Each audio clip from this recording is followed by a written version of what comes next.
Well, it is the top of the hour. It's 1 o'clock on Monday, June 10th, and we are here for the next installment of the Research Administrators Virtual Academy session. And today's program is all about the uniform guidance, and we have a number of speakers lined up for you. And you'll see on your screen the agenda for our 2-hour program.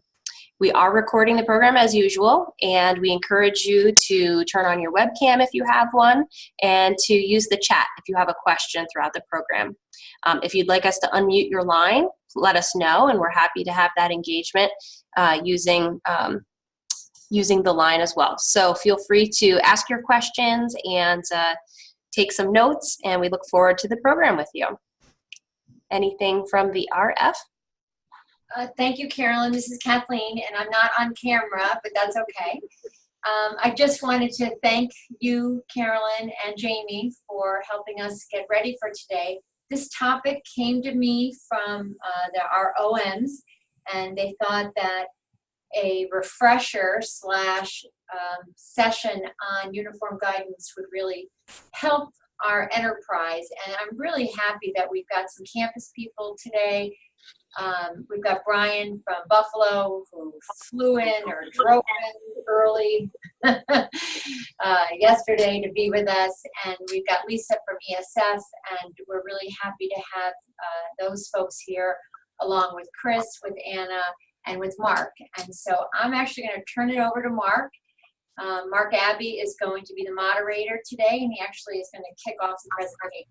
So I'll say a few words at the end and talk about our next month's session. Thank you.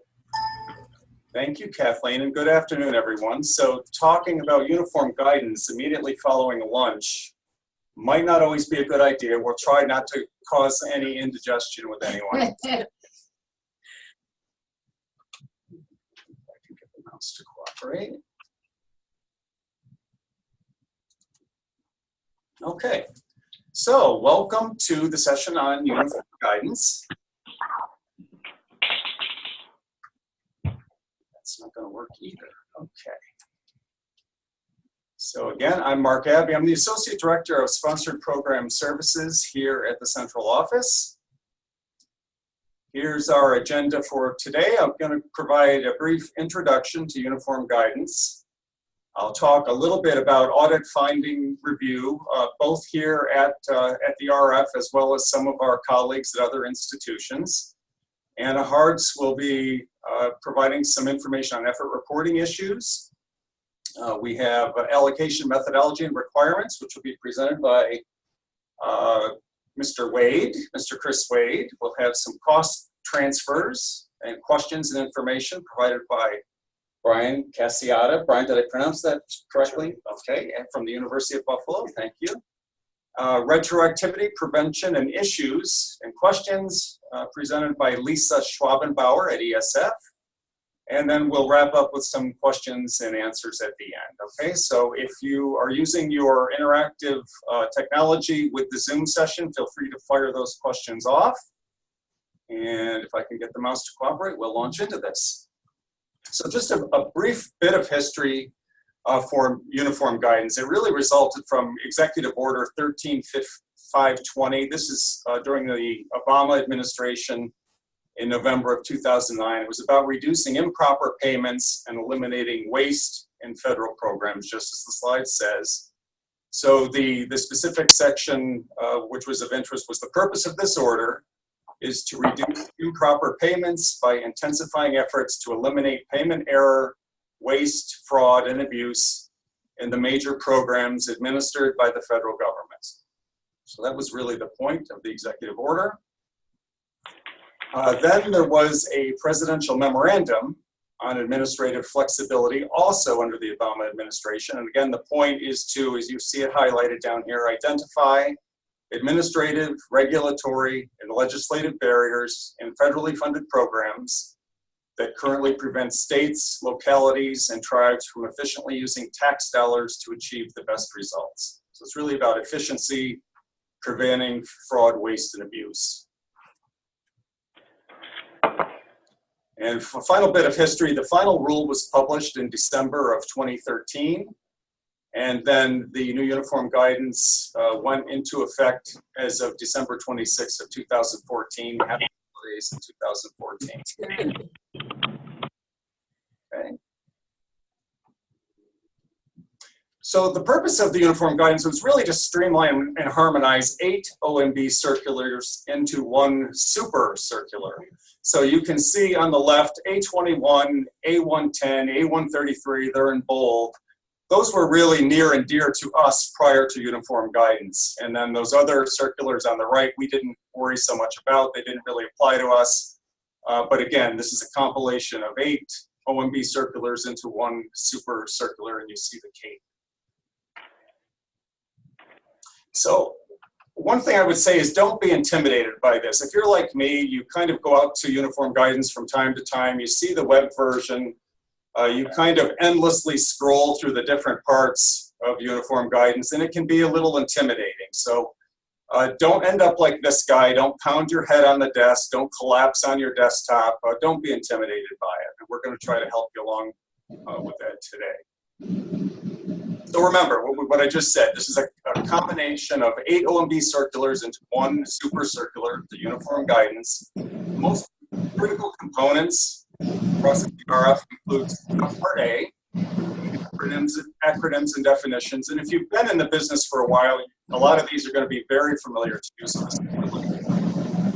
Subpart D was formerly A110, the Uniform Administrative Requirements. Subpart E was formerly A21, the Cost Principles. Sorry to interrupt. Carolyn, do you hear that noise? I do. I just sent out a chat to everyone to please mute your line. I'm trying to do this manually too to find the static. Wait for a moment. Oh, you're good. That sounds good. Okay. So subpart E was formerly A21, the Cost Principles. Subpart F was formerly A133, Audits. And then one additional component that you might be interested in would be Appendix 3, which is the F&A Cost Identification and Assignment and Rate Determination for Institutions of Higher Education. Wow, that's a mouthful.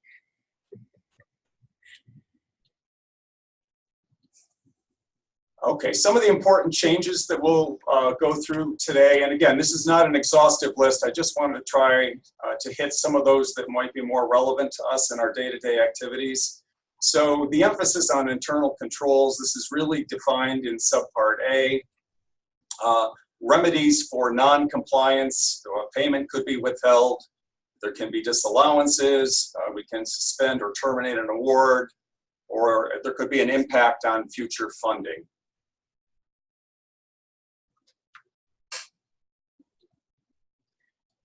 Continuing some of the important changes, prior approvals, where prior approvals are required. They're required of the federal agency to use unrecovered F&A for cost sharing. We have to get prior approvals to issue fixed price subawards, for charging administrative or clerical salaries, for charging participant support costs, treatment of program income, additive or deductive methods, and pre-award costs.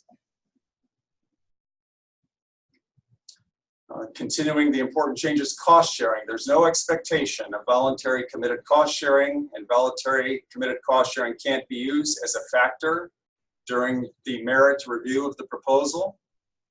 Any mandatory cost share requirement must be outlined in the funding announcement. So we've all had situations where we've worked with faculty members and submitted a proposal, and the faculty member swears to us the proposal will be much more competitive if they include that $100,000 worth of cost sharing. But that's not required, because they've had discussions with the program officer or something of that nature. And any mandatory cost sharing requirement, again, it has to be in the funding announcement, otherwise it's off the table. Okay. Subrecipient monitorings. Again, some of the changes, F&A rate. We honor the subrecipient's federally negotiated rate, negotiate an F&A rate, or use a default 10% MTDC rate. Some of the risk assessment factors as a tool for monitoring. Does the sub have prior experience? Have they undergone audit review? Are there financial systems and internal controls in place? And then really the perhaps the most important thing, monitoring during the award, detecting and addressing any deficiencies. It's really about finding those even before the award starts, but certainly even during the conduct of the project. Mark, what does MTDC stand for? Sure, MTDC would be a modified total direct cost rate, so there would be items such as equipment, tuition, and that nature that would be excluded from the base and upon which the F&A is calculated. Okay. So some sample audit findings, and we'll start with SUNY and then we'll commiserate a bit with our colleagues at other institutions. Cost transfers, inadequate justification or supporting documentation. Maybe the cost transfer wasn't completed in a timely manner, or there's an inappropriate approval chain for the cost transfer. If there are people approving it that perhaps didn't have firsthand knowledge of why it was done or authorization over the grant, that's an issue. Effort reporting, the certification is not completed in a timely manner. Certifiers don't understand their effort statements, but certify their statement anyway. Effort statements are not certified by someone with direct knowledge of the effort that was expended on the sponsored program.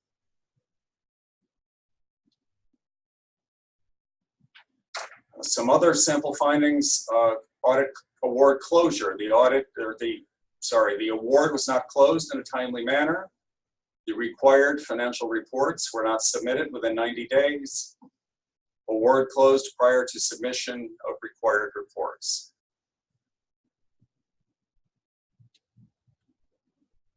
AR cash receipts, some of the findings related to AR or cash, invoicing delayed due to non-responsiveness of project office and providing the required info. So if you have a program on your campus and you've asked them to submit perhaps an account finalization or all the detail and expenditures that will be needed for the final invoicing, and you don't have that yet, that's a problem, and that sort of serves to delay the whole process. And some other findings, checks not made payable to the RF. In terms of sub-recipient monitoring, the sub-recipient invoices do not include the certification as required. The sub-recipient monitoring checklist doesn't have a date and signature. FAFATA reporting is not performed, or the sub-award did not contain provision granting audit rights to the RF. We always have to have the ability to audit our sub-awardees. So let's now take a look and commiserate with some of our colleagues. And again, some of these things, will be very familiar to us. And this is the one thing that none of us want, which is the newspaper headline. And this was just one I found: audit findings, issues with UMass credit cards. And we've all seen these. So UMass, some of the other findings that they've experienced over time: expenses charged in 2017. It was charged the award, but was incurred in 2013. Late financial reports. At Drexel University, there were untimely cost transfers and late effort certifications. Wake Forest University, procurement, insufficient documentation to justify lack of competition in the particular procurement. Equipment and real property, lack of documentation to show asset had been inventoried. So you probably have seen some common themes with some of our colleagues at other institutions. And with that, I'm going to pass the baton to Anna Hartz, who's going to talk about effort reporting. Bear with us for just a moment.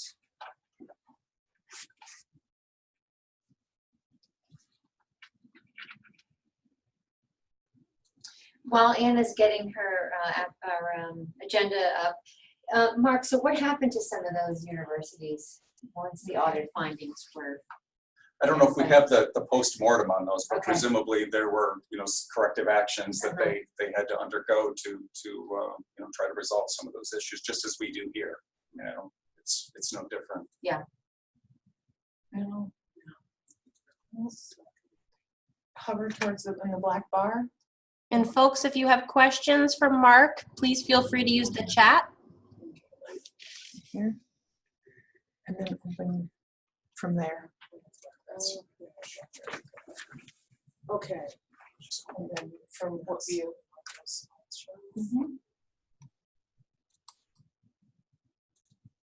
Okay. Sorry for the brief delay, everyone. As Mark indicated, my name is Anna Hartz. I'm going to speak to you today about effort reporting. I am the manager of enterprise-wide support, which is a fairly new department within Sponsor Program Services at our central office. What is effort reporting? Commonly, people ask us for the definition of effort reporting, so I thought I would outline it here. Effort reporting is defined as the amount of time spent on a particular activity. It includes the time spent working on a sponsored project in which salary is directly charged or contributed via cost sharing, for example, cost shared effort. And effort reporting is required for all federal and federal flow-through awards. Compensation reporting requirements. Effective December 2014, the OMB Uniform Guidance sought to regulate compensation reporting requirements for all recipients of federal funding.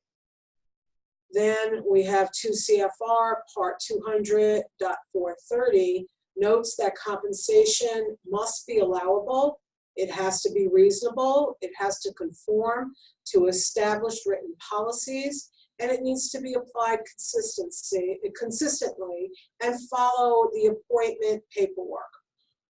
For CFR, it also goes on to identify standards for documentation of personnel expenses, outlined our compensation reporting requirements. Uniform Guidance brought us some regulatory changes to effort reporting.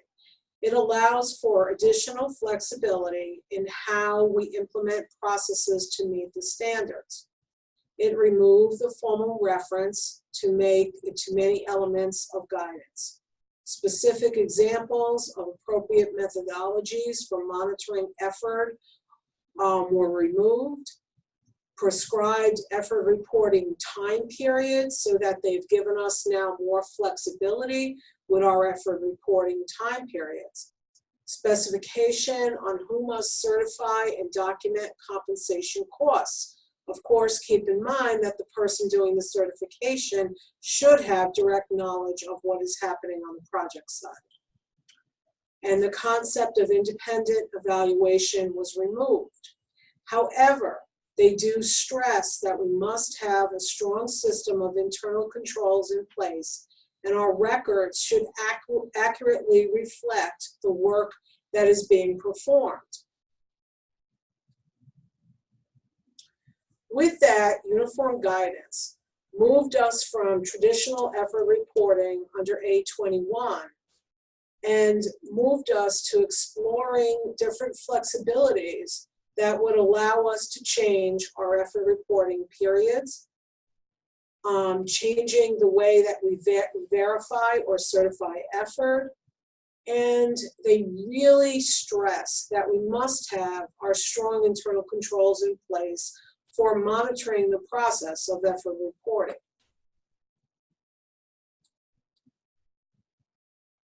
Our current effort reporting is done in the eCert system, and this is the system of record for the entire research foundation with the exception of the University of Buffalo. Several years ago, the University of Buffalo set up an alternative to traditional effort reporting based on a new flexibility in Uniform Guidance. We also get questions quite often on whether we need to maintain paper copies of effort reports. That is not required because the certified effort reports are available in eCert, and that information can be extracted in the event of an audit that we need to show to either internal or outside auditors.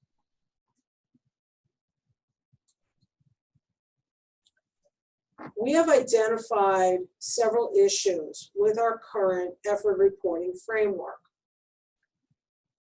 Due to turnover in staff and training available, we've noticed that that has contributed to delaying some of the effort reporting process and certifying effort reports. Inadequate monitoring is being performed, and it's usually due to the time constraints of staff that is responsible for effort reporting at your individual campuses. Effort reporting periods need to be reviewed and simplified. For example, if you're currently certifying effort on a per semester basis, we could possibly look at changing your effort reporting period twice a year.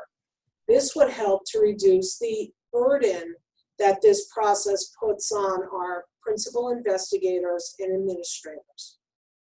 We've also noticed that pre-review before release of effort reports is not done in a timely fashion. And this really delays the whole process because you have a prescribed time frame from which effort reports need to be certified. So if we're taking extra time away from the PI to certify that effort, that just slows down the entire process. Possible short-term solutions that could help this process. Central office staff and sponsor programs can assist you with your pre-award process. We could also simplify and change your effort reporting periods.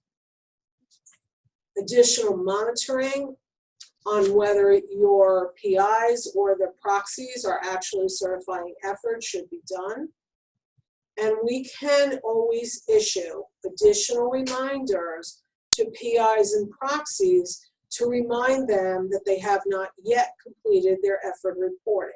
And this could be done at any interval that you request by just sending us an email here to the effort mailbox at central office. And I'll get to that communication information in a minute. As Mark alluded in his presentation, we've had several audit findings related to effort reporting. Certification of effort is not completed or is delayed. Outstanding effort reports have not been certified. Retroactive payroll activity related to posting payroll charges to an award or late posting of charges, especially IFR, will require the recertification of an effort report in eCert. And it's important that people understand that that will be required if you're making changes to payroll charges. Currently, we're starting a review of the effort reporting process that is in place for the Research Foundation. We will be establishing a working group to review our current effort reporting policies and procedures. Our policies and procedures have not evolved with the changes in uniform guidance, and we feel that we can simplify or eliminate some of the steps from the current process to make it easier for our PIs and administrators so we can take away a little bit of that burden that it places on your workflow, your working flow in your office. We need to focus on compensation and salary changes versus percentage of effort.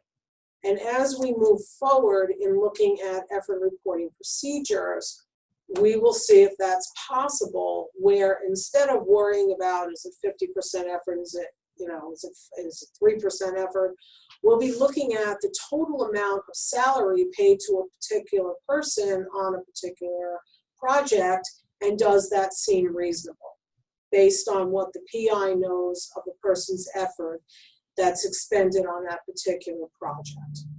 We will also be exploring the future of electronic effort reporting, as our version of eCert is currently outdated. We will be looking at possible alternatives to eCert as we move ahead, as well as the new version of eCert called ECC, which has actually evolved quite a lot since we originally implemented eCert quite some years ago. So we will be in contact with you about this process to find volunteers for this team to look at the different avenues that we have available under the new uniform guidance to revise our current processes that are in place. If you have further questions on effort reporting, please forward them to effort@rfsuny.org, or please feel free to reach out to Mark Abbey or myself, and we would be happy to help you with any questions or issues that you have. Anna, this is Kathleen. What kind of questions do you get in that mailbox? We get a variety of questions from my PI is having trouble accessing eCert, to we're not sure why we can't certify this particular effort report. Like a systems Yes, is issue? there a system issue, or is it possible for us just to send out a reminder note to PIs so that we prompt them a little bit along to remember to go out and certify their effort? But it could be a variety of questions. Including, John Doe's effort statement is 120%. Yes. What do I do with What do this? we And do so now? the Yes. questions really run the gamut. Do they? Yes. Carolyn, were there any other questions for Anna in the chat? There are no questions in the chat. Okay.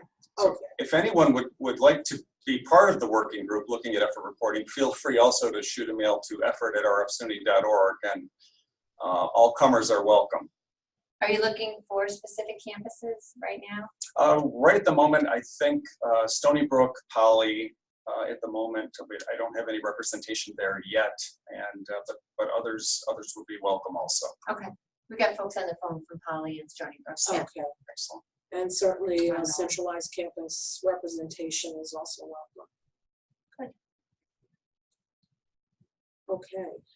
Now, since there's no additional questions, let me turn it over to Chris Wade for the allocation methodology requirements.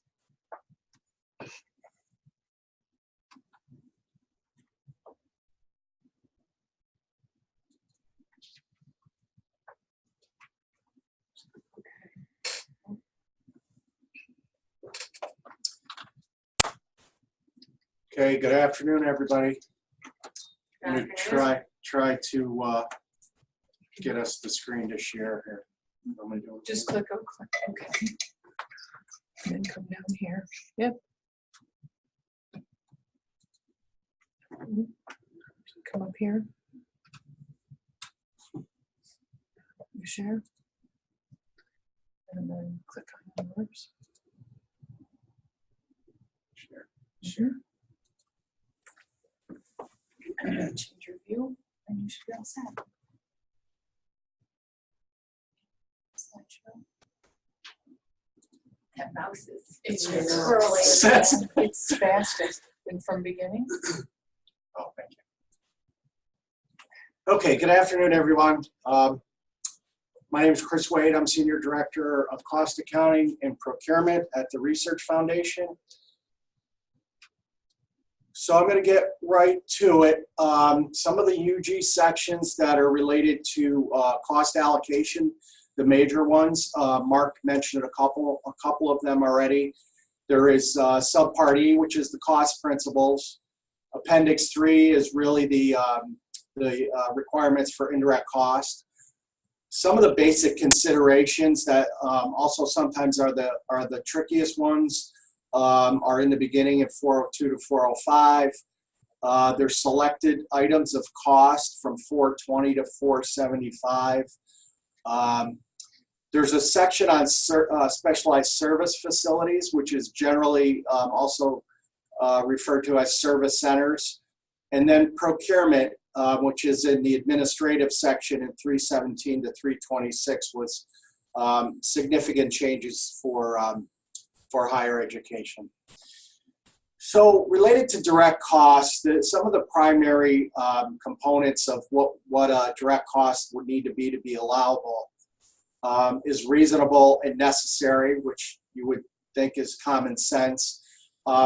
Reasonable, there's language in the UG that talks about would a prudent person under the circumstances, make a similar decision. So a lot of it is kind of reasonability, common sense.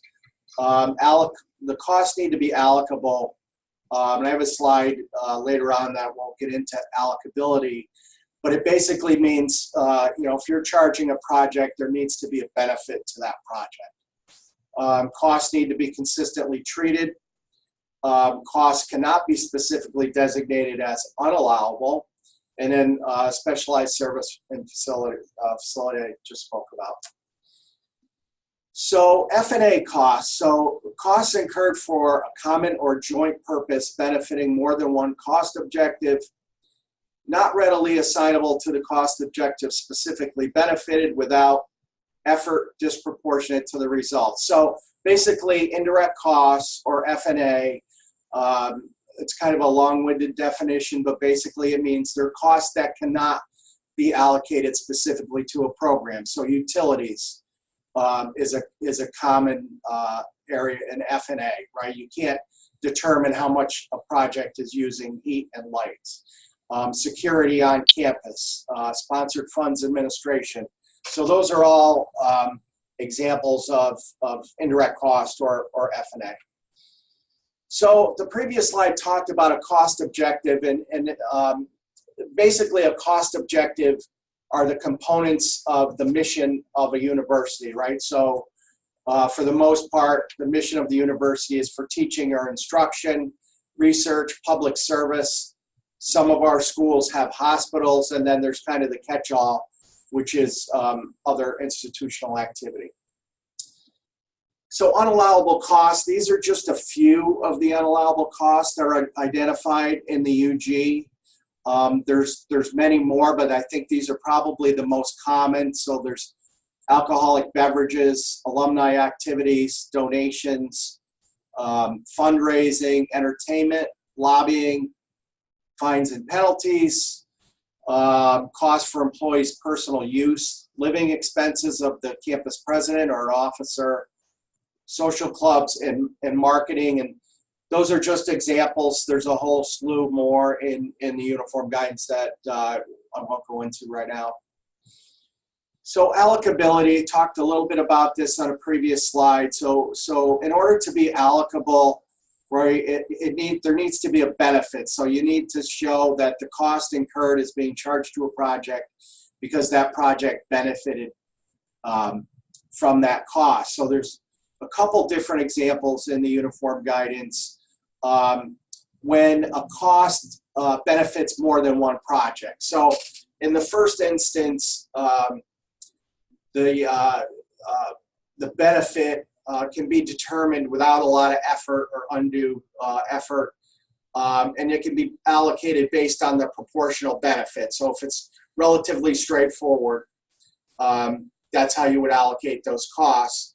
The second one sometimes becomes a bone of contention with sponsors or with auditors, but it's those instances where it benefits more than one, the cost benefits more than one project, but it's not really straightforward. So the uniform guidance allows us to allocate those costs on a reasonable documented basis. And I think probably the key word there is documented. I think if you can document your rationale, a lot of times it's much easier to make your case with an auditor if the cost is documented and you have some rationale for the decision you made. Changing gears, talk a little bit about fringe benefit rates. So at the RF, we assign fringe benefit costs to projects based on rates that are negotiated with DHHS, our federal cognizant agency. So for fiscal year 2020, the rates for regular employees are 42%, summer is 14%, grad students 16%, undergrad 5%, and the new postdoc rate is 25%. And the rate that we charge related to New York State costs, specifically IFR and cost sharing, is 60.96. So just one caution, the DHHS has not approved our rates for 2020 as of yet, and our understanding is they are not going to have them approved by the beginning of the fiscal year. We don't really see it as an issue, but there potentially may be questions from sponsors. And if there are, please contact me or Dave Martin in the RF Finance office. So F&A rates. So for schools that have more than $10 million in federal funds, they're called long-form F&A rates. And for long-form schools, there's different types of rates. There's a research rate, training rate, and other sponsored activity rate. There's also rates depending on whether the program is being performed on campus or off campus. Our rates at the RF are called predetermined fixed rates. So we establish the rates, and they are the rates that the sponsor should honor throughout the life of the agreement. I talked a little bit about long form rates, so that we also have short form rates. So schools, it's also called the simplified method, schools that are less than 10 million in federal expenditures. And for those schools, there's just one rate. So it's not broken out between research, training, and other. It's just one rate on campus or off campus for those schools. And we have about a 15-page F&A cost primer document that we try to summarize in a relatively straightforward the process of indirect costs, or F&A. And if you have insomnia, you might also want to try reading that as well. So our F&A rates now, under the uniform guidance, we're allowed a one-time extension of up to 4 years. Generally, our rates are established for a 4-year period, so that means recently we may go 6 to 8 years before we recalculate a federal F&A rate.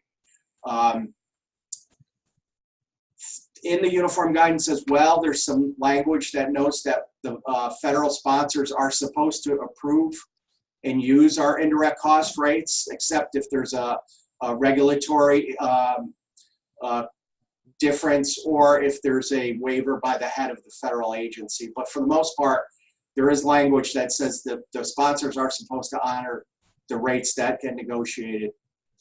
And Mark also talked about this a little while ago, that there's also language that if you do not have a rate, that the sponsor can give you a 10% de minimis rate without any documentation. So the next slide basically is just an example of one of our rate agreements, and that happens to be the UB rate agreement. These rate agreements are posted on our portal for all our schools. So if you ever need to refer to something, the rate agreements are all out there on the portal. So admin and clerical salaries is another one that sometimes is a little bit of a gray area. Prior to the uniform guidance, the A21 was more restrictive in allowing admin and clerical salaries. So there was a definition of major project and some other hoops that we had to jump through. But now with the uniform guidance, it's a little bit more clear, so that the salaries can be treated as direct costs, but when all the conditions are met. So the services are integral to a project. Individuals can be specifically identified with the project. The costs are explicitly budgeted or have written approval. And costs also are not recovered as indirect costs. In addition, in Appendix 3, there's some language related to other costs that normally should be indirect. And those are office supplies, postage, local telephone, and memberships. I don't know why they still talk about local telephone, because does anybody get a bill for local telephone? Anyways, these costs, there's a little bit more of a burden to document and to justify these costs as to why you're charging them directly. because it says normally treated as indirect. I think it's mostly an allocability issue of how do you really know how much office supplies was used by a research project going on in one of your labs. Service center, so specialized service facility is a section in the uniform guidance, but service centers generally follow the same principles. They're defined as operating units within the institution that provide a service or a group of services or product or group of products to users, principally within the institution for a fee. Often charges sponsored programs via a rate, and the rates should recover no more than actual costs. So common service center rates at campuses would be animal care rates or some kind of lab testing often is also very common. So procurement is one of the areas that had the most changes in it for higher education. There was a lot of back and forth with the federal government and with some sponsors related to procurement, and it's probably the most, I don't know, maybe other than sub-award monitoring, maybe one of the biggest changes for the Research Foundation. So the threshold for competition, which also referred to as the micro purchase threshold, was lowered. So for the Research Foundation, we had a $50,000 threshold, and that actually got lowered to $10,000 for federal programs or federally funded activity.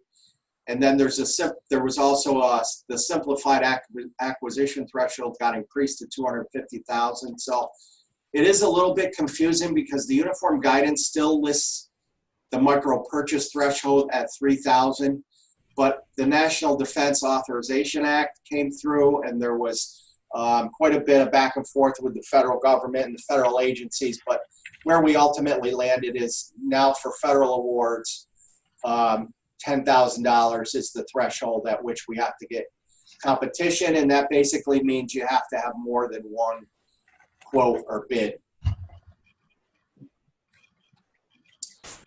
So this picture is this slide is a relatively common slide. It's a attempt to try to simplify the procurement process, and it has some of the different requirements related to sole source or competitive procurements or proposals for construction projects.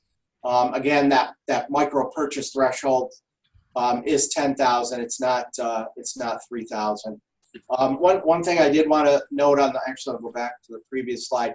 Even though the threshold has been reduced to $10,000 for federal awards, for non-federal awards, each campus has a choice to either go to 50,000 or to keep it at 10 for all the activity at your campus. And so you may just want to check with your procurement office or your sponsor programs office if there's any question as to what you're doing at your campus. And there's the bear claw. And so questions. So Kathleen, what is the capital of South Dakota? Oh, that's a good question. All right, Pierre. Got it. Yeah. Very good. I thought I was going to get you on that. You know what's funny?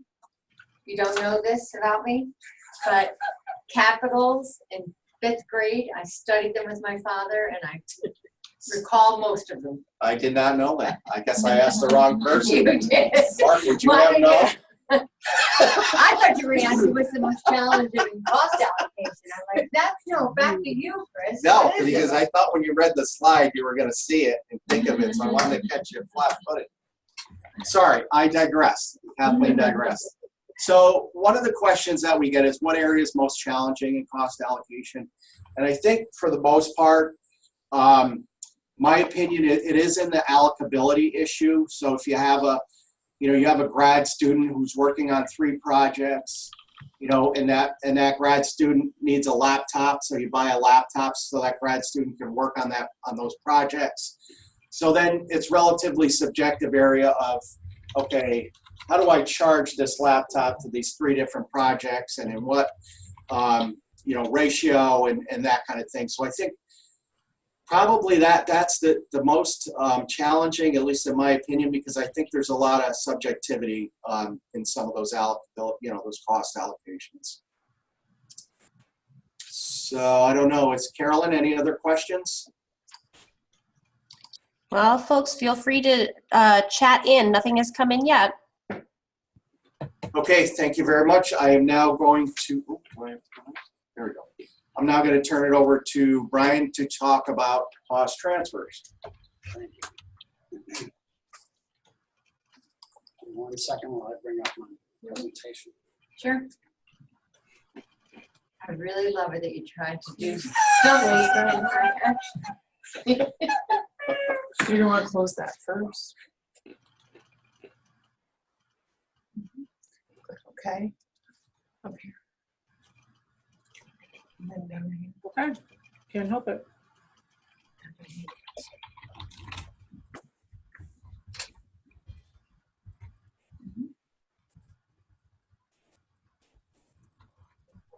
Go away a second. There you go. From beginning. So, good afternoon, everyone. My name is Brian Caciotti. I'm a Resource and Research Administrator with the Primary Care Research Institute within the Department of Family Medicine at the State University of New York at Buffalo. I've been there about 4 years, and prior to that, I was with some of my friends who are on the call today at Sponsored Project Services. So I'm going to give them a shout out. I thought I'd start off with a story about cost transfers. And I remember many years ago, I saw a presentation, and I don't quite remember where it was, but let's just say it was one of those learning snippets that you find on YouTube every now and then. It was just on this topic. And it left me with 2 points, and it terrified me. On the one hand, first point left me with cost transfers are essentially manifestations of incompetence. Well, for someone who's just starting project services, that was somewhat of a terrifying thing, and you certainly don't want to make mistakes in the first several months of your job.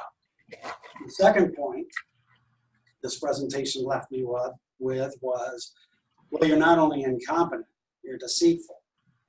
So I just want to know how everyone might feel about that with respect to perhaps being in the first few weeks of your job. And that's what this presentation left me with. And you can only imagine you're new and you're going, oh my God, I never want to see a cost transfer for as long as I'm working in post-award management. Well, I don't expect anyone necessarily to respond right away, but maybe we'll come back to this at the end. So for me, I always like to start off with a good definition, and it's certainly not mutually exclusive. And there's no pride of authorship. It's just something that I put together. And for me, it kind of captures, the whole notion of what a cost transfer is when you're employing it. And my assumptions based on the definition are, I hope it's a practice that's preceded by mutually agreed upon policy and procedure for moving charges from one sponsored award and then placing them on another. And I thought this, for myself, was a rather useful definition.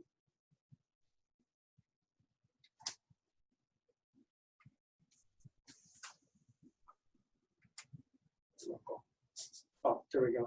I think I might have skipped one. Sorry. So in looking at it, what are policies and what are procedures, and why should our practice of employing a cost transfer be preceded by these two rather large and maybe, well, what is it? I'm just doing what I thought was the right thing to do, when in fact, no, the practice has to be backed up by sound policies and procedures. Policies are well thought out, they're discussed, they're fully vetted, and your procedures later on flow from those.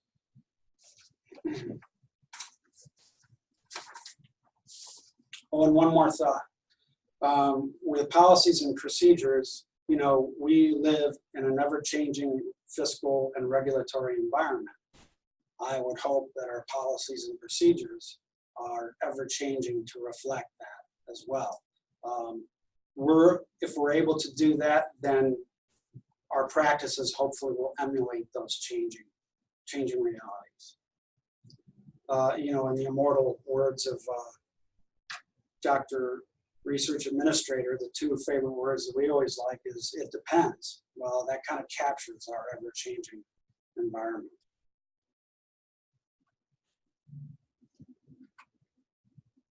So for starters, I'm just suggesting a few that we all have come to know and love. Today's discussion on the uniform guidance. Flowing from that is the research foundation for SUNY's policies, and naturally our respective institutional policies. And the only reason why I put this particular slide up today was just to give somewhat of a taste of what the rules of precedence might have to suggest about cost transfers. It's entirely conceivable that a particular institution may have a restrictive policy on applying a certain cost after it's been charged, and no matter how that went down, it may not be able to be charged on a subsequent award due to restriction that the institution has. And that's, you know, that's between your respective institutions and what they've written as policies regarding that.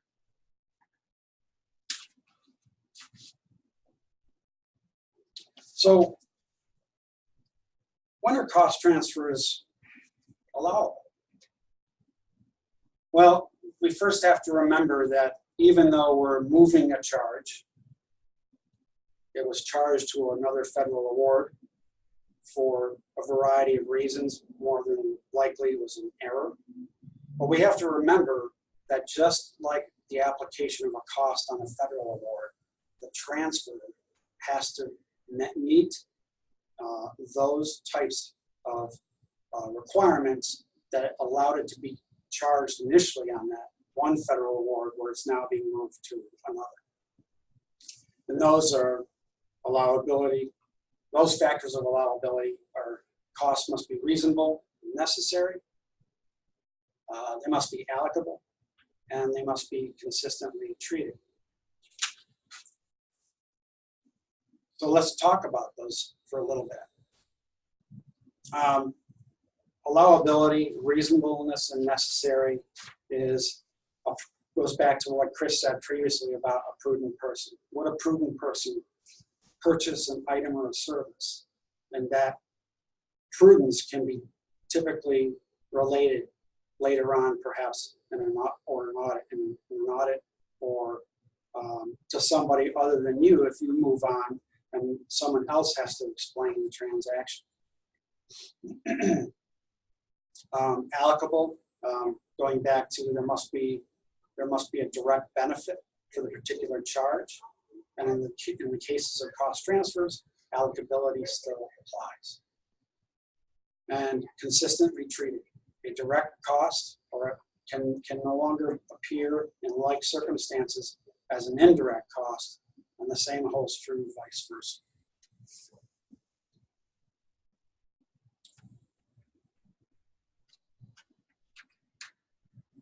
So when are transfers allowable? Well, I think probably some of the most common ones are due to clerical error. You know, as human beings, we all make mistakes. And those are probably the most one would see if you surveyed a batch, you know, in a given year. It's probably due to keystroke errors, misunderstanding, miscommunication. If there wasn't a clear direction on how a particular charge perhaps maybe benefited more than one award, that would fall under the category of a reallocation. If a sponsor allows it, you can transfer pre-award costs. That can show up as a cost transfer. And I perhaps listed it twice. Reallocation of expenses where multiple projects benefited. My apologies for being redundant there.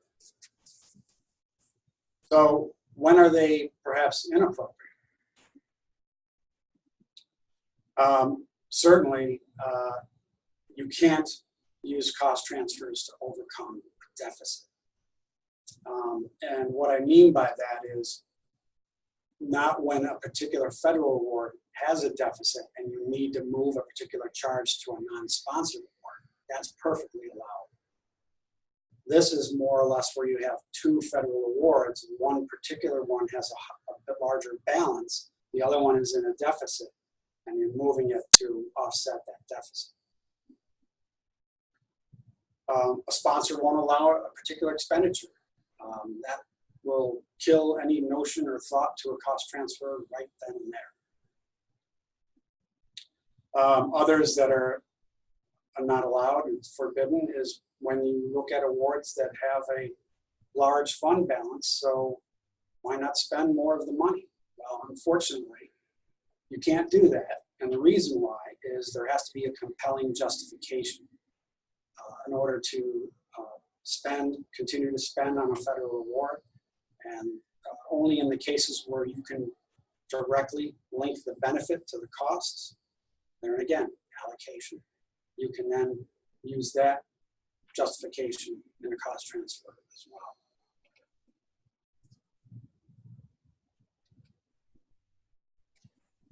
So that was, kind of an overview of policies and when is it appropriate and inappropriate.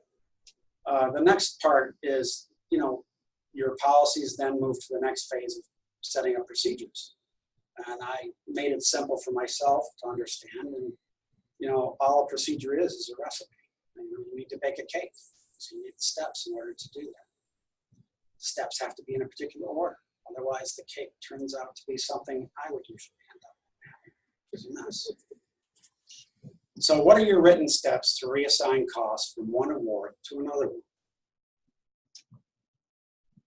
And I put up two, excuse me, two of UB's examples. One is the payroll and the next one is other than personal services. I particularly like our form because it's actually 3 tabs. And this is actually a screenshot of the second tab. And UB went to great lengths to put in the instructions. And I know it probably is a little hard to read today.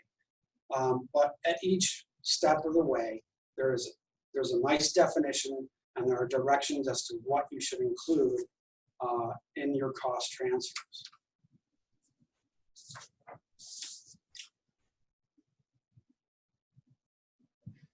This one is just more straightforward. I kind of use them in tandem. If I need to refresh my memory about justifications, I simply go back to these instructions. They're both found at the same place on the website of UB, buffalo.edu/research. Management of post awards, and then you would click on another tab and you would go down to cost transfers. So we have the policies and we have our steps and then we have our practice. And these forms were designed to hopefully imbue all of the things necessary to create consistent practice. But there are times where, just as we make mistakes, there are red flags of practice where practices become inconsistent. And this is when things are found like in an audit. And as was earlier demonstrated, the 3 that were shown to our institution, one of them was late transfers. So those transfers were made, but they were beyond 90 days. And they could have been combined with the 90-day lateness, but also lack of proper OM approval. So maybe they didn't go up all the way to the cognizant dean for full signatures. Some of the other most important red flags of practice are inadequate justifications. Or another item which can raise red flags to an auditor is transfers that are made in the last few months of the award's period of performance. And that kind of goes back to that award that perhaps had a large balance on it. Those two things taken together can raise a lot of eyebrows. We have to be very, very careful in our justifications in order to avoid those things, those red flags of practice. volume, too many cost transfers can raise red flags as well.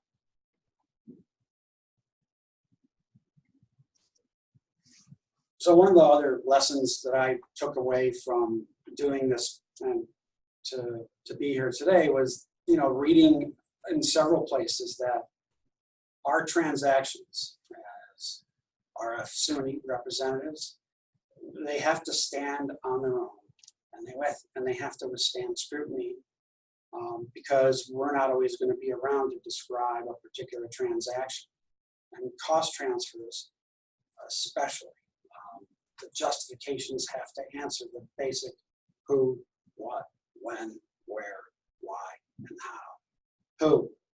The person, the organization, the department's name that played a role. I mean, there are times where I've even tried to do up transfers and go, I don't really want to, I don't want to name the name, but truthfully, the other things that I've read is you have to name the name. It makes it clear to the auditor who was involved. And it's not throwing somebody under the bus. You're trying to establish a paper trail that will last well beyond your tenure. What events or circumstances caused the transfer? The months, key dates related to the cause. Where did it occur? Why and how? Why a change is required and how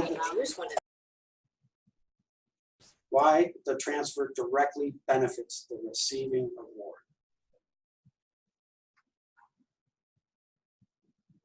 So here are two examples. First one is on payroll. I listed an inadequate and inadequate justification. This transfer moves employee's salary and associated fringes to the appropriate award PTA. It's not adequate because it doesn't answer the who, what, where, why, how, and when. So the next one, I believe, is a little more adequate.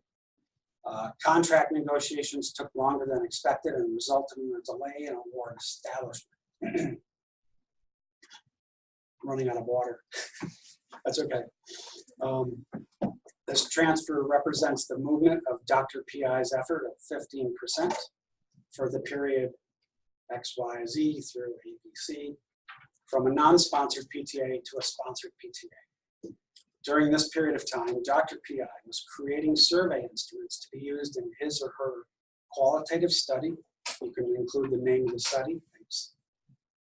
In the future, the preferred method of applying effort to a sponsored award would be to request an at-risk account to avoid the need for using a cost transfer. I put that in there because, there are many times where those particular situations don't all come together in a nice gel. Using that last piece of language alerts an auditor to the fact that you do recognize that there is a procedure in place to avoid these types of transfers being deployed, and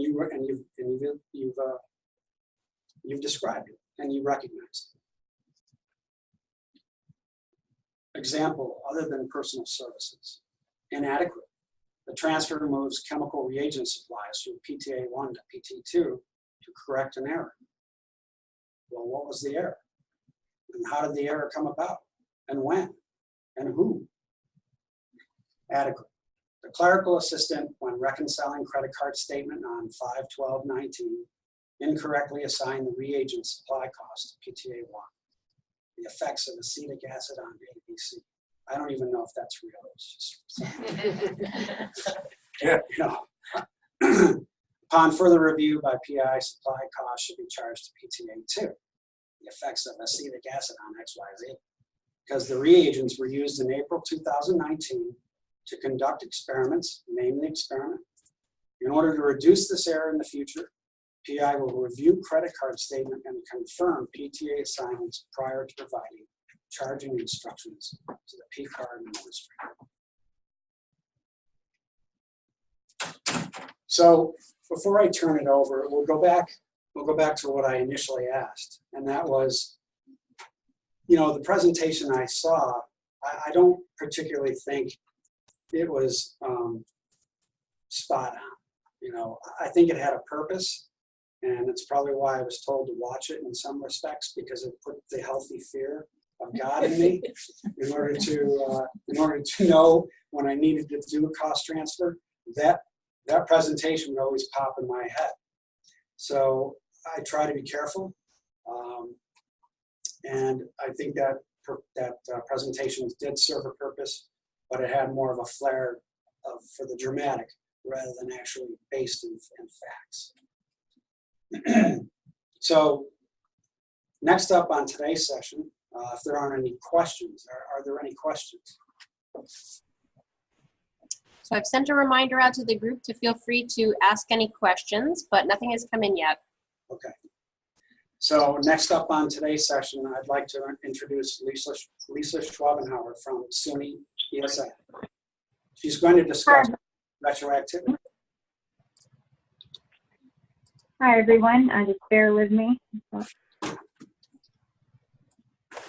I just need permission to access the screen, please. So Brian, if you could stop sharing.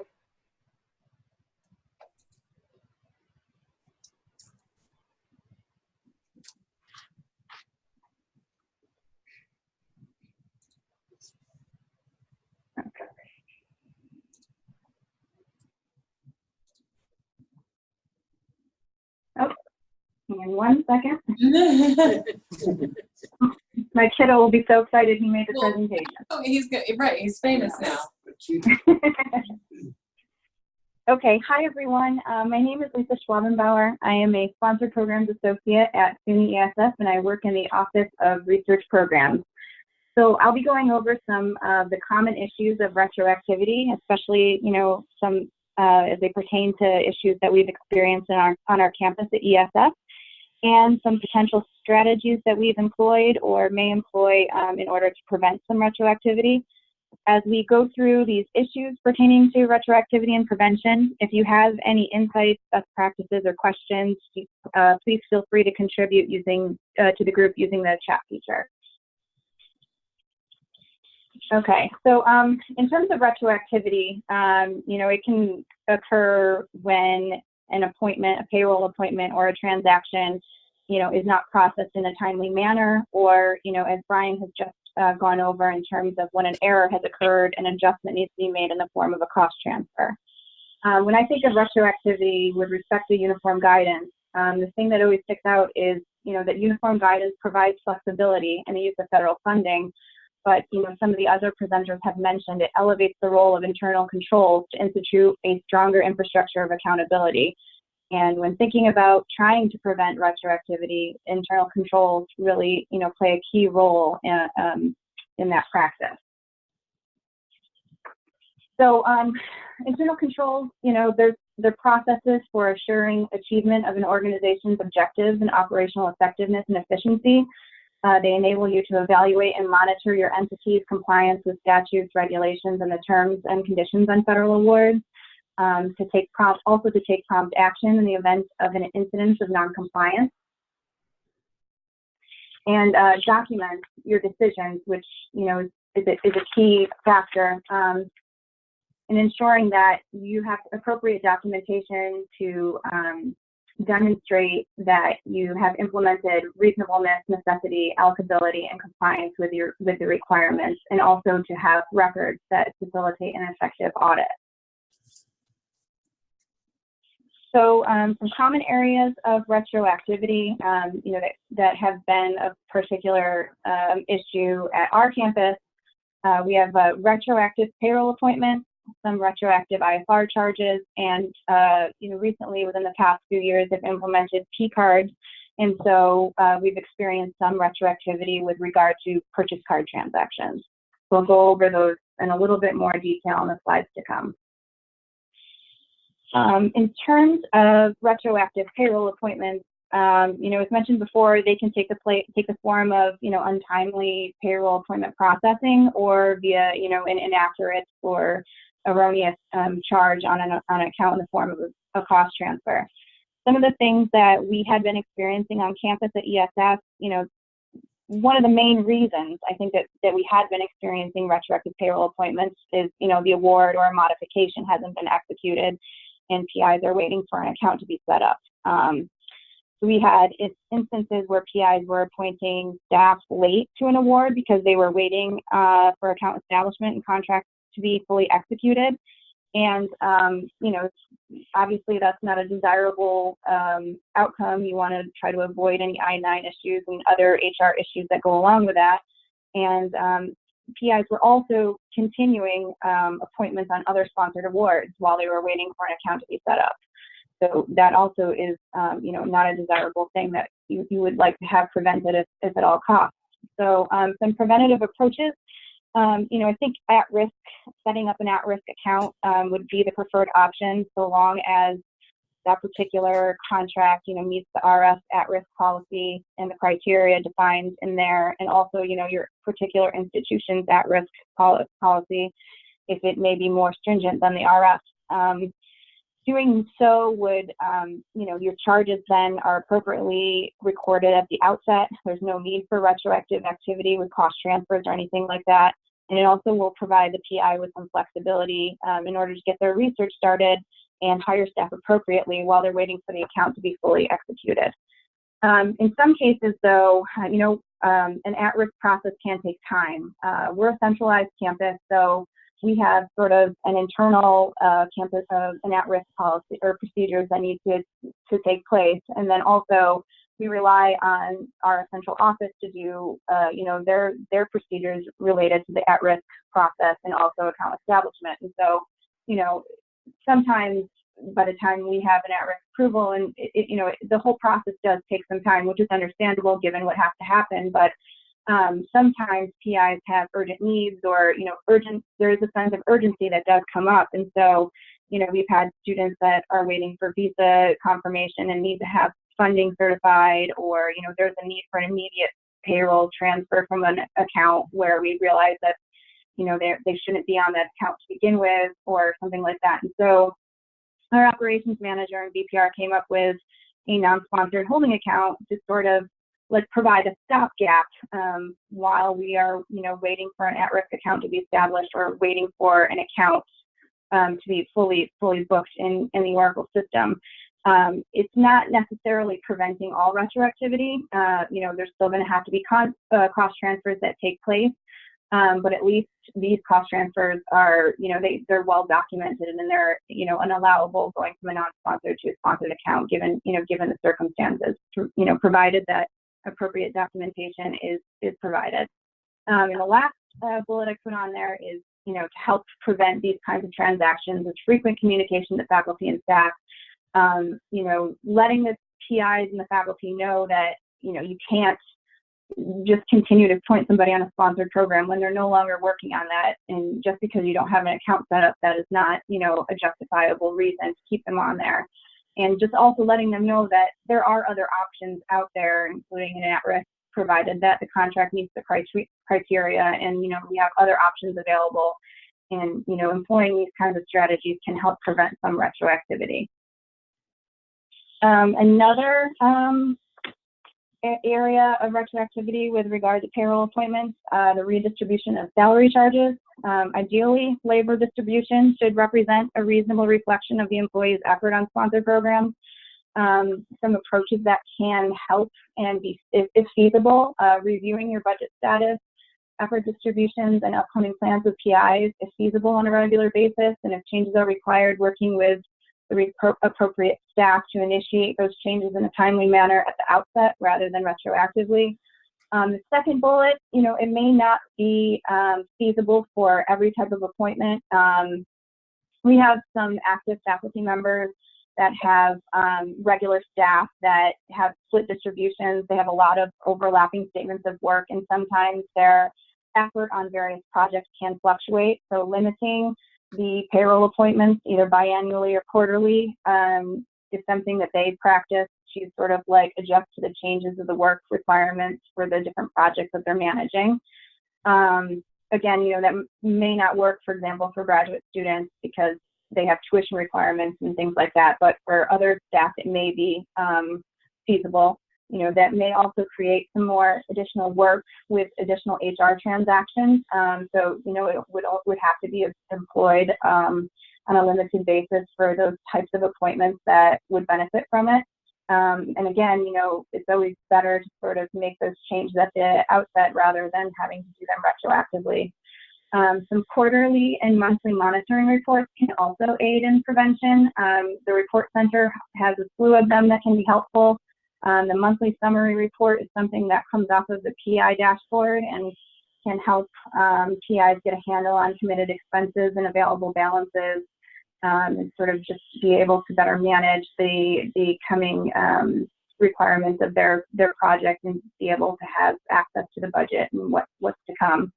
I also listed a new person assigned and encumbrance shortage report. So the new person assigned, I believe, comes right off the alerts tab on the PI dashboard, and it's a kind of a nice report. I don't know if, you know, depending on what your campus's practices are, their HR may be distributing things like this, I'm not sure, but for any new employees that are assigned on the grant in the last 30 days, it gives a nice, you know, overview of their start date and end date, labor percentage, and that sort of thing, and it shows, you know, what sponsor they're on.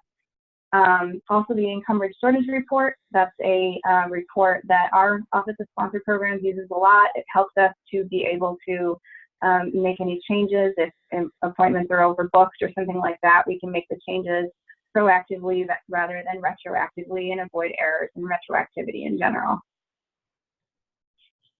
Another issue that we have come up against are retroactive IFR charges, and particularly the timely processing of IFR transactions. So, I mean, you know, avoiding retroactivity in this sense sometimes is difficult. You know, awards do get, you know, contracts do get fully executed after the start date of the award. So, you know, it's not always possible to prevent retroactivity, especially when it comes to IFR.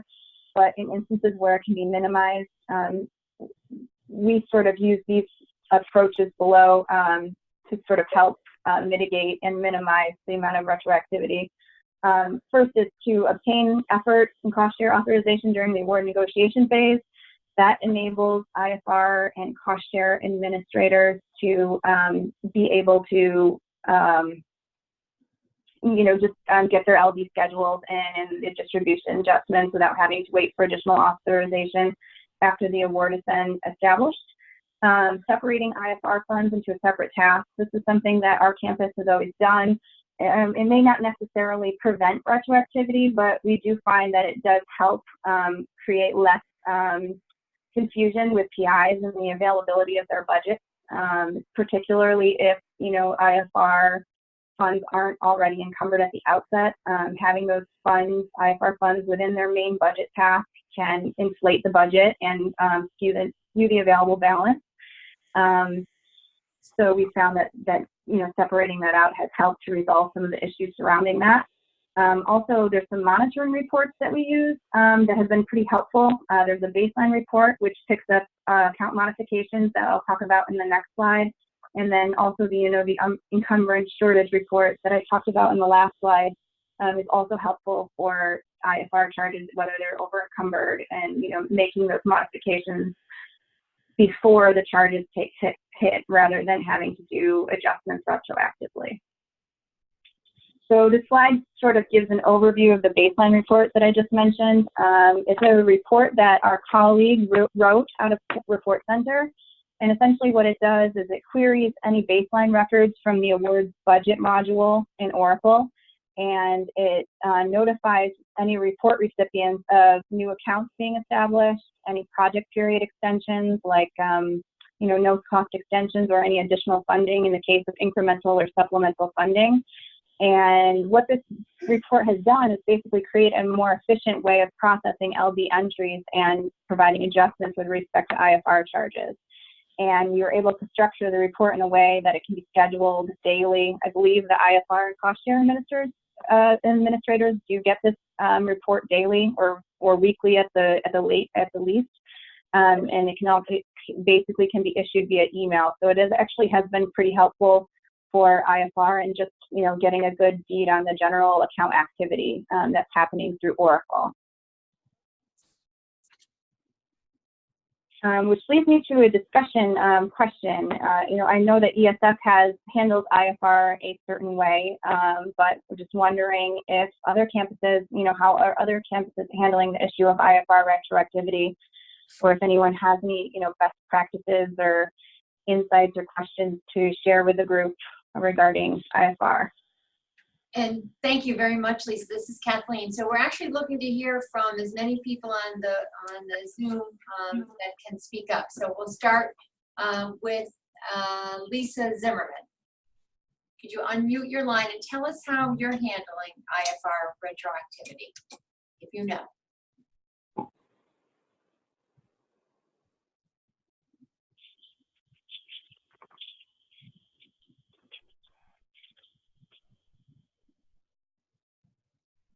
Okay, we'll move along here. How about Cyrus?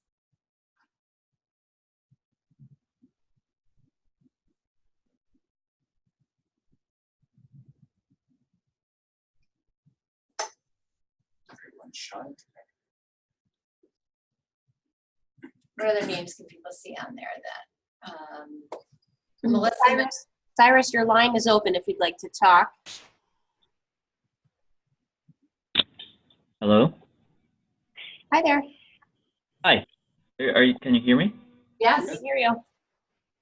All right. Sorry about the noise. I think there's just a crash that happened here in Manhattan, so if you can hear it. But the IFR retroactivity. I usually send the form to Brian whenever there's something, especially when I started with this position last year. Like, there were some things that when my predecessor left, there were some things that were left hanging. So I really have to go through things, and found that there's some things that needs to be submitted for retroactivity. I just send some forms to Brian and update the PIs of whatever their budget is for the current year. Okay, thank you. I think Melissa Nicosia sent a note. I think she doesn't process that. Oh, okay. I couldn't see the note. There's a chat from Melissa that says she doesn't process these. I'm not sure if the full group can see that, but she's not able to answer that question. Okay, looks like Melissa at UB. Okay, Melissa Miller said the same thing. Peter McLean from Alfred, could you tell us? Am I unmuted here? Or? You're unmuted. We hear you. Hey, yeah, I think we process it similarly. When we find them, we fill out a form here, the IFR form, and then send it into central office for processing. Okay. Sorry, I was just going to ask if everybody is having a lot of issues with IFR retroactivity. Maybe we're sort of an anomaly within the group. No, I don't think you are, Lisa. This is Mark Abbey. I was just curious if any campuses are employing a process whereby your proposal, at the time your proposal submitted, it's routed, no doubt, for campus approval.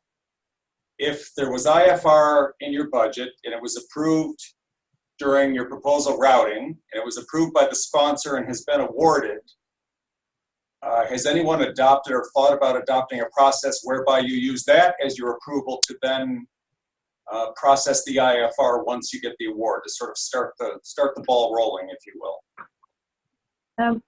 We sort of do that in a way. We do ask for that provides certification for like any co-investigators or anything like that at the proposal stage.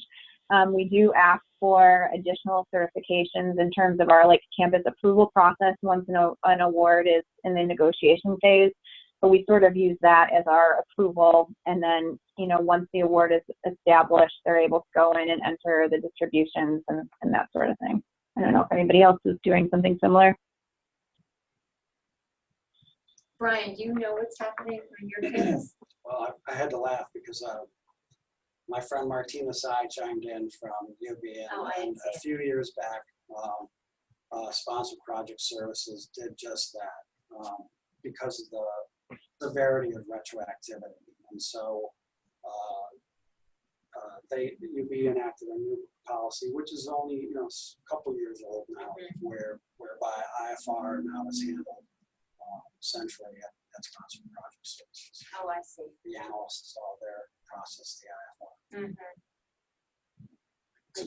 Donna Yeah, Scudo is also Donna on the Scudo, line. and She I wanted to talk. I think Jess Berg maybe wanted to be unmuted, Carolyn. I think she had a. Okay, let me find her.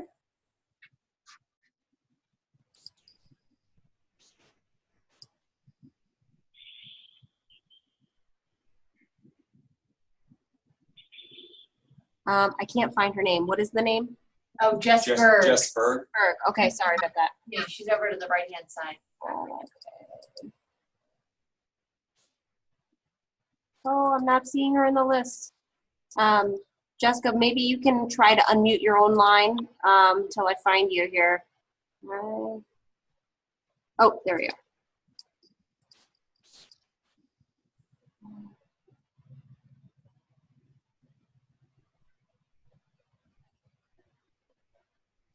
Okay. Sorry for the delay, Jess. Okay. This is Donna Scudo, and we actually switched fairly recently so that when we set up a new award, we prepare the IFR form in the Grants and Contracts office. We have a statement on it that it's been processed per the approvals and the proposal routing. We input it. We then send it to the appropriate office so that they know that the form has been processed. If the PI or someone feels that they need to revise the effort, they have to go back and re-request approval for any changes from their dean or chair, since they've already got obligated that funding back to the campus and back to the department. So we were having a lot of retroactivity, people not just getting the forms through. So this is helping us a lot with that. Our e-certs and our transactions are much more timely now. Great. Sorry about the delay there, Donna. Oh, no problem. Great. So there's a few other chat comments in here. Would you like me to read them?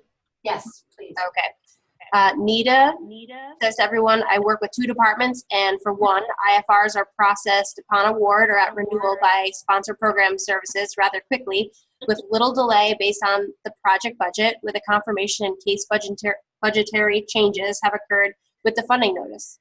For the other, it seems to take much longer. However, I do not know how they are handling any sort of justification. If there are retroactive charges we need SPS to process, then we draft a request with justification for why it was not done sooner, and that seems to suffice. Cyrus is saying, yes, that's how we do it here. Once the agreement has been executed and IFR is included in the budget, we start submitting the form. Lori shares, I don't process IFR. However, we have a process where the person that does see the new award documentation just after setup, and she reaches out to the PI looking for the paperwork and time frame for the transactions. At Poly, Carly adds that the award is reviewed at the establishment phase, and a form is produced for PI, supervisor, employee signatures. Awards are reviewed on a regular, at least quarterly basis. They are re-reviewed at the end of the fiscal year for the next cycle, if it is an IFR schedule after June 30th to renew. Martina adds, I can talk about the UB process too. As Brian mentioned, we migrated to the recent practice years ago. And Carly adds a PS. The only time there is a delay if there is contracting delay. And this is explained at the time the form is completed. Yep, that makes sense. Anyone else? Shall I go on? Sure. Okay. So I'm going to sort of the last area of retroactivity, that we could think of for today. So we recently, probably within the last few years, implemented P cards. I believe they're only for certain departments, but we have been experiencing some issues with timely processing of P card transactions, particularly issues when the P card has been reconciled after an account has closed, or, you know, the unallowable purchases trying to be assigned to certain grants. And, you know, so far some preventative approaches that we've taken are, you know, we have a standard communication that goes out to faculty 90 days prior to account termination, sort of gets them prepared in planning for the termination and the winding down of their grant. We've also instituted a policy where P card purchases are prohibited within the last 30 days to try to curb that sort of retroactivity. And also non-sponsored department accounts are required as a backstop in the event of unallowable costs. And I believe that also restricted costs or costs that, you know, are sometimes unallowable on grants, like conference meals, you know, software, equipment, certain things are flagged for additional approval from the Office of Sponsored Programs. But I just wasn't sure whether anybody else, any other campuses were experiencing issues with transactions with P cards, or if they have any sort of best practices or anything that they've implemented that has helped the issues surrounding them.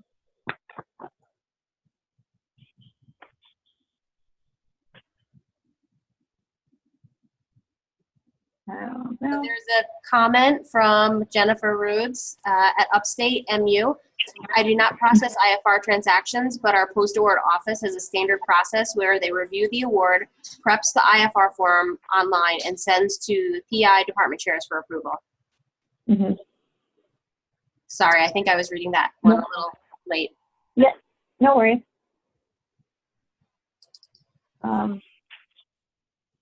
So I don't know if anybody has any input for P cards. I can sort of go on, and if you know, if they have any feedback, the comments can be addressed at the end here. I just have one more slide. So there is one oh.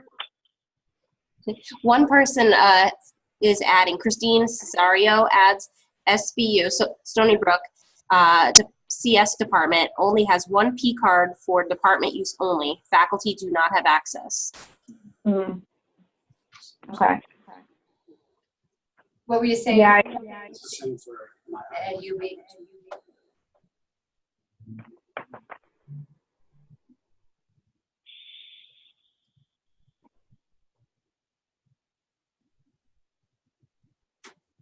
Okay.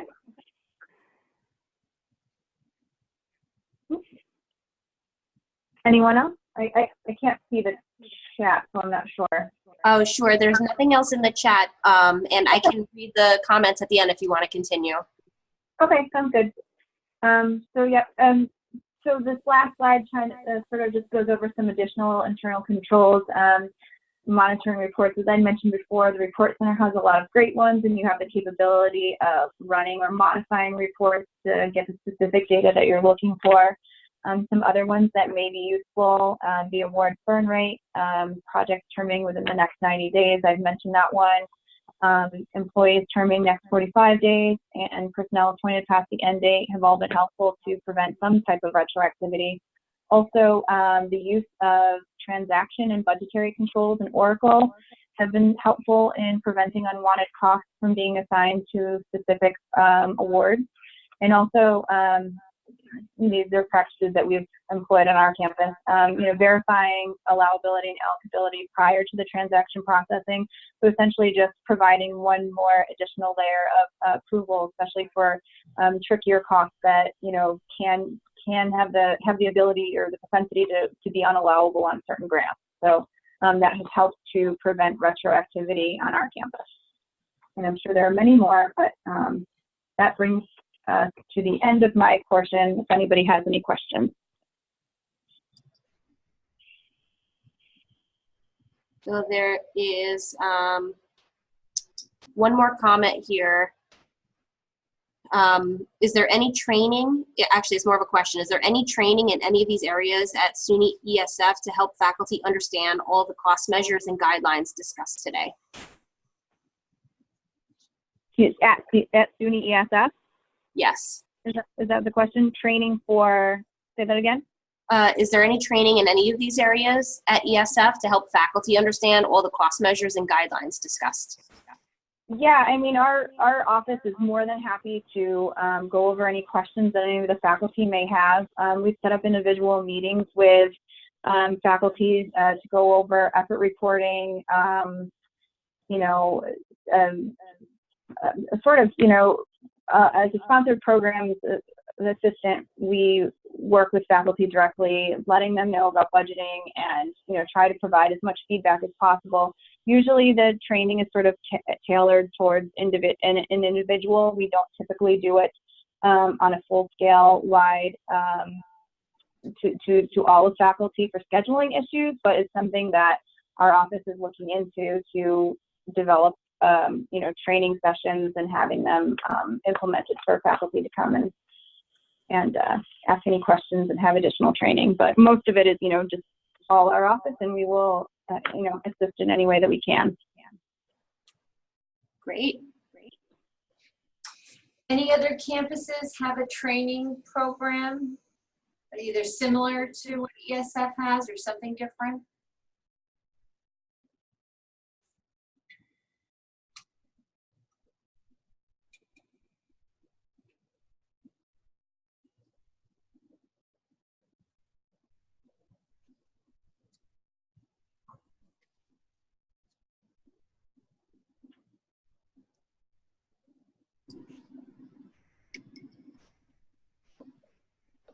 Looks like there's more of a one-on-one training going on at Poly too.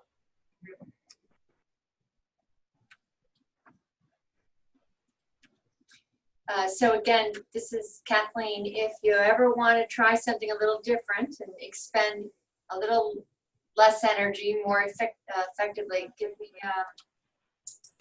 a ring and I can help strategize with you on some other ways to do that training with new faculty and issues that are tailored exactly to uniform guidance. I think there's some other ways we could be helping with that.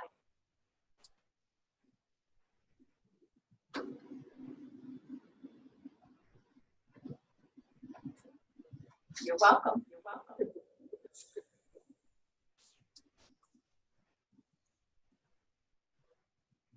Yeah, Kathleen, I know that our VPR is interested in doing that, so I'll definitely talk with him and maybe he can get in touch with you to come up with some more robust training seminars. Good. I'm sure what you're doing one-on-one is actually very robust. I'm just thinking about your time, and there are some repetitive areas in this presentation that we could maybe do some vignettes, some quick learnings that don't have to be repeated, but there could be preserved through Zoom or some recordings, and then you could spend your time sort of pushing out into departments and managing some of the tailored stuff in addition to that. So that's yeah, that makes sense. It would help, I think, in terms of time too, because you know we're a small campus. There's like 3 sponsored programs administrators, so we only have so much time. And if we could do something more on a more aggregate sense, like you've referenced, I think that would be super helpful. Yeah, good.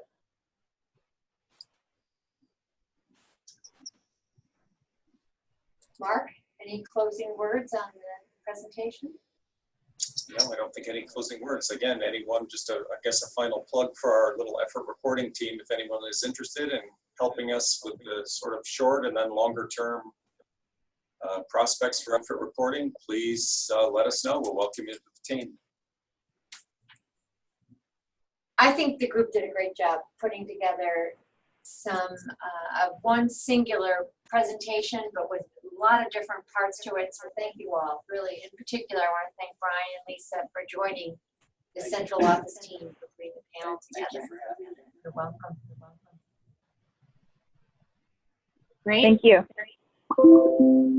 So Carolyn, I just had one announcement I wanted to make. We're sort of ending the RAVA year here. We've got a session in July on innovation and commercialization. It's scheduled for July 15th, 1 to 2. More to come on that. And then in August, we have our last session together, which is on addressing the changing funding environment. And I've got to get my speakers together for that. But I just wanted to let folks know we are going to be looking for volunteers to help us plan and design the next session, which is due to begin in January of 2020. That sounds ridiculously far away, but it's not. So just keep that in mind. I'll be asking for volunteers. And again, thank you, Carolyn, and thank you, Jamie, as always, for your great technical support. And I think that's the end of our session here. And Carolyn, is there anything else you'd like to say?